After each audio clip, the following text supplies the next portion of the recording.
আমি এটা আগেও বলেছি যে উনি সবসময় বলেন যে সব প্রশ্নের উত্তর দিতে নেই, তোমার কাজটাই তোমার প্রশ্নের জবাব হয়ে থাকবে।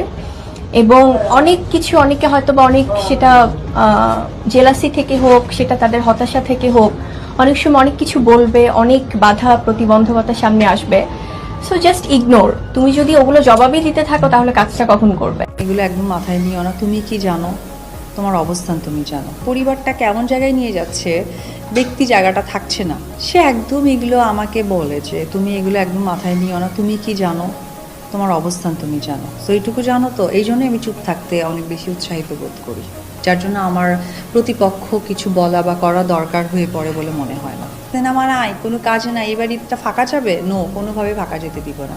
তখন ওই আমার নামটাই বিক্রি করবে, আমার পরিবারকেই তুলবে। কারণ আমি না বরাবরই দেখেছি যে পরিবারটাকে না, ওই আমি একবার যখন এই আপনাদের চ্যানেলের মাধ্যমে যখন এসেছি।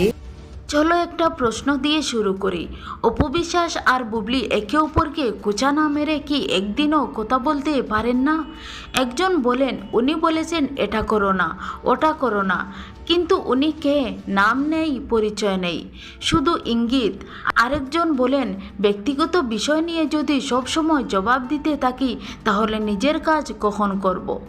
দুজনের কথার ভাষা আলাদা, কিন্তু ইঙ্গিত যেন একই জায়গায় গিয়ে লাগে।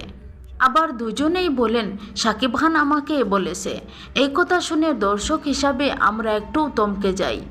1 মিনিট, একই মানুষ কিভাবে দুজনকে একই সঙ্গে সব শিখিয়ে দেয়? তাহলে প্রশ্নটা খুব স্বাভাবিক। শাকিব খানের স্ত্রী আসলে কে, অপু বিশ্বাস নাকি বুবলি? অপু বিশ্বাস আইনগতভাবে বিয়ে, সংসার, সন্তান সবই ছিল, কিন্তু সেই অধ্যায়ে শেষ ডিভোর্স হয়ে যায়। আর বুবলি এখানে দুআশা।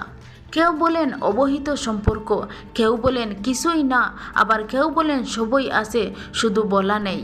এর মাঝে আবার শোনা যায় বুবলি প্রেগনেন্ট, কিন্তু নিশ্চয় উত্তর নেই। হ্যাঁ কিবা না, এটাই রহস্য হয়ে রইল।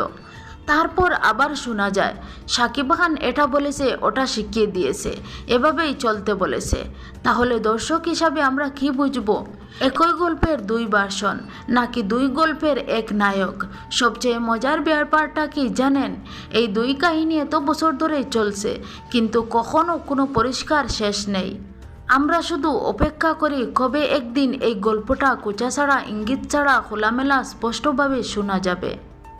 সেই দিনটা কি আসবে, নাকি এই নাটক চলতেই থাকবে? এই প্রশ্নটা রেখে গেলাম আপনাদের কাছে। এমন আরও সুন্দর সুন্দর এন্টারটেইনমেন্ট খবর পেতে আমাদের চ্যানেলটি সাবস্ক্রাইব করে পাশে থাকবেন।